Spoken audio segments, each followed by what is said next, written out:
thought I'd take a quick look at the Battle for Stalingrad rules set and just kind of have a little bit of a review of some aspects of it for myself, and don't know if anyone's going to tune in, not really fussed if they do or don't. But the game, compared to Streets of Stalingrad, this is a pretty straightforward set of rules, but nevertheless, it's kind of involved. And I think the way the rule book's actually laid out is pretty interesting. What you can do with this game, given how clean and how tight the rules are, is actually read the introduction, kind of get through this kind of all this kind of preamble stuff. Hey there, Bob, how you doing, man? And what we can do is once you get your stuff all set up, have a look at the sequence of play. The idea here is that you should be able to read the general rule for each of the given game mechanics and segments. And just so you know, Bob, I'm just having a quick look at the Battle for Stalingrad rules, and really it's kind of a self-learning exercise here, so it may not be particularly interesting, but I appreciate you tuning in. And what I've done with these rules so far is kind of underline key points in them. But basically, I'm reading the general rule and the procedure of each of the rule segments, and then my intention is to kind of set the game up and actually roll into it. And then I've had a look at some of the key rule mechanics, but basically refer back to the rules on a kind of case-by-case basis as we get into the game without physically reading the 30-odd pages of rules in any sort of massive detail. Oh, yeah, well, I don't know about that, man. There's some good stuff on TV, I'm sure. I find a decent documentary or something. But one of the cool things about this John Hill design is that it was revised and updated by Butterfield. So it's got fantastic pedigree. And the rule writing is actually really very, very clear. So if you go and look at I skimmed through this entire section on air power and, dive bomber attacks and the procedures and all the rest of it. And it's super straightforward and really well organized. The meat of the game is the opportunity really is that the Germans move. There's a counterattack, immediate counterattack opportunity for the Soviets. And they pull a chit, and until these reaction chits occur, they're allowed to continue on with their counterattacks. Let me just double check that. Yeah, so there's this initiative phase where you move one stack at a time. The Soviets can instantly counterattack. Once they do that counterattack, they draw a reaction chit, and then the German player continues moving and attacking with his units until the Soviet player draws a reaction chit which initiates a Soviet reaction. So there's this interactive play aspect that's going on. And then the Soviets get their reaction phase, and so then they start moving and doing their bits and pieces. The Germans can conduct instant counterattacks against the Soviets. But this phase ends when the Soviets roll a 6, when they're resolving any ground combat. It would then go to the second German initiative phase, and then the same sequence goes through once again, where every time there's an instantaneous counterattack or an instant counterattack, you pull a chit, and you keep pulling chits until such time as you get a reaction chit, and then it becomes the Soviets' final reaction phase. So it's pretty interactive between the two sides, and I think that is a great way to represent inner city urban combat in this particular time period, and probably in the conditions that these guys were fighting in. So I found that to be particularly interesting. There's the air power rules, like I said, which were pretty straightforward. Artillery bombardments are pretty much as you would expect them to be. You declare them to support an attack, or they can fire independently at a hex. So it's all pretty straightforward stuff. And there's mortars. They distinguish between mortars and other aircraft as well. And note, if you're not a proficient, or if you're a new Meerkat user, just rotate the phone sideways so that you can see what I'm looking at. You don't have to twist your head to look at it. It should give you a view. I notice you can't actually read the rules because I can't focus in on them, which is a real pity. Kind of the focal points are set on these things. Okay, so the Soviet ammo dumps are obviously important, but nothing in that really makes life complicated. Movement is very simple. Soviets pay 1 movement point for every single type of terrain. The Germans not so much. They have to pay varying depending on the type of terrain. There's some minor stacking limitations. And then overruns, which are for the Germans only.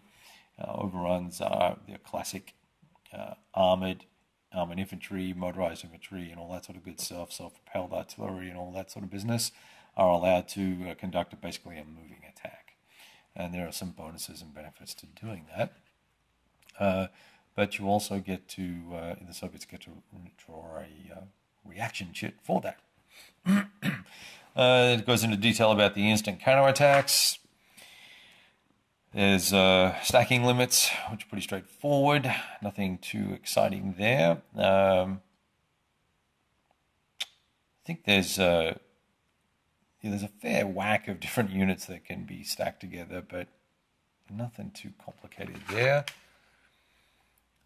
Zones of control are, I believe, are sticky.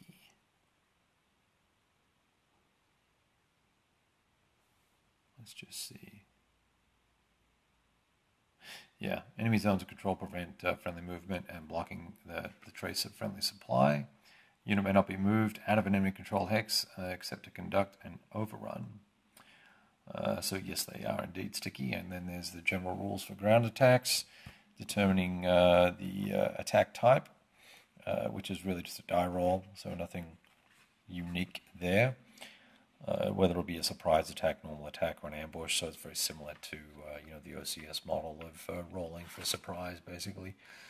Normal attack procedure. I think you have to attack all the units that you're adjacent to, is the way it works out. Ambushes and indirect fire are applied. Now, it's a concept of breakthrough. I haven't read this. When an attack was on a ground, when the attacker is in a ground attack resolves the offensive fire, the convert result will state how many defending units are eliminated. If that's greater than total, you receive breakthrough points. Okay, and so then a certain number of units are going to be able to move through. Each breakthrough point enables the facing player to move 1 stack of units. There you go. They're allowed to move 1 additional hex or conduct another attack. Initiative and reaction.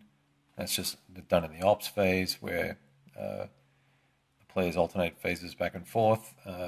When a German initiative phase is underway, the Soviets... No, we did all that. We know all about that already. That's just talking about the reaction, pulling the reaction chits and stuff like that. So that's not a big deal. General Chuikov is a key factor in the game and was also an impact historically as well. And by the way, I'm sorry if I'm not paying attention to anybody that's kind of cycling in and out of here and trying to get you to stop and stay. I've seen 6 people come and go, but like I said, this is more a little of a learning exercise for myself than anything else. So Chuikov was particularly impactful in the battle for Stalingrad. Believe that he was a replacement general. They brought him in, I think maybe from, I want to say from Minsk, but I could be wrong, where he conducted part of the defense there. Nevertheless, does it say that anywhere? Of course not. He gives the Soviets some additional abilities to react and additional abilities to be a little bit more flexible in their operations. So pretty straightforward stuff there as well.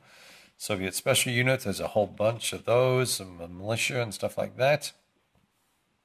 Supply, once again, Real straightforward. Units must be in supply to use their full strength and full movement allowance. If they're out of supplies, they are penalized in various ways. You're tracing, EZOC clear line to a supply source, and basically, it doesn't say what that is, but it'll be in here somewhere.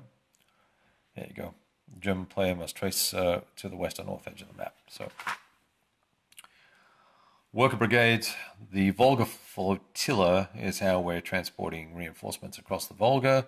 There are these pontoon battalions that have to be maintained and protected by the Soviets, and then there's all sorts of special terrain hexes. There's the oil refinery, the Great Gully hexes, and the Mamayev-Kurgan hex, which is a fortified structure on a hill. And the oil tanks can be pretty interesting if they actually do pop, because they limit artillery and airstrikes, I believe, or inhibit them to a certain extent once they pop. So there's that. Army units and terrain, reinforcements and replacements. They all just come on per the turn track. There's artillery on the other side of the Volga, which can be attacked and all the rest of it, but they have a different set of rules than standard artillery. Scenarios and victory conditions. I really haven't looked. I haven't punched the counters yet, or clipped them yet, but probably going to set up the introductory scenario, play a few turns, see how that goes. Probably have to reset that because I'll screw something up. And then I think we'll probably just roll on through the campaign and see how it does. And then we'll have a look at that Streets of Stalingrad and maybe try that grain elevator scenario. What do you think, Bob? Got a little, look at this game's 15. Well, this was done in 2010, but the errata for this, so it's only 5 years old. That's fairly limited. It'd be nice to see GMT and Compass Games and others producing games with this limited amount of errata in their titles. It'd be a pleasant change. All right, that's all I had for you guys. I do not think I'll be back online tonight. I've got to take the kids out and feed them, and probably should go roll some dice and kind of get on it. But so it looks like I've got a few people joining in here now, 5 people. I see 3 Meerkat heads and 2 individuals. I know Bob is one of those, 3 individuals. So we were just looking at the Battle for Stalingrad, rules that I popped into a folder here so that I just wanted to kind of walk through them one more time, have a little bit of a gander. Yeah, adios, amigo. Have a gander at them, and we're basically done with that. And look at my headways. So talk to you soon. Hope all is well. Have a great weekend. Go roll some dice. Have some fun, and we'll talk to you. Ciao.